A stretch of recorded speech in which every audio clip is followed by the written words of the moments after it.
পাবনায় একটি নির্দয়ের ঘটনা ঘটেছে, নিষ্ঠুর ঘটনা ঘটেছে।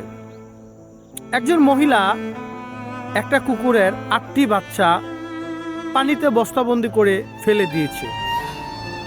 সবচেয়ে কষ্টের কথাটা হচ্ছে ওই কুকুরটার বাচ্চাগুলো যখন ওই মহিলা পানিতে ফেলে দিয়ে মেরে ফেলেছে, তখন ওই কুকুরটি মানুষের দুয়ারে দুয়ারে, ইভেন ওই মহিলার কাছে আসেও ওই কুকুরটা কান্নাকাটি, মানে কুকুরের যে একটা অবস্থা, কুকুর যেহেতু বোবা প্রাণী, আমরা বুঝতে পারি না তার কষ্টটা বা কষ্টগুলো।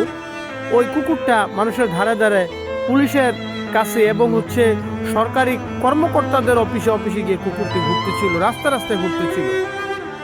তখন এই বিষয়টা একটা সরকারি কর্মকর্তা চোখে এসে পড়ল।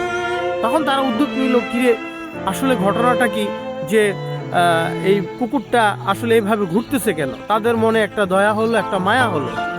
তখন ওই লোকগুলো এই কুকুরের সাথে এসে খোঁজ করে বের করলো যে একটা মহিলা, এত নিষ্ঠুর নির্দয় মহিলা, এই মহিলা এই কুকুরের বাচ্চাগুলোকে পানিতে ফেলে মেরে ফেলেছে। তখন ওই মহিলাটার নামে মামলা হলো। মহিলাটা বর্তমানে জেল হাজতে আছে এবং তার গতকালকেও শুনানি হয়েছিল, কিন্তু আদালত তাকে জেল হাজতে প্রেরণ করেছে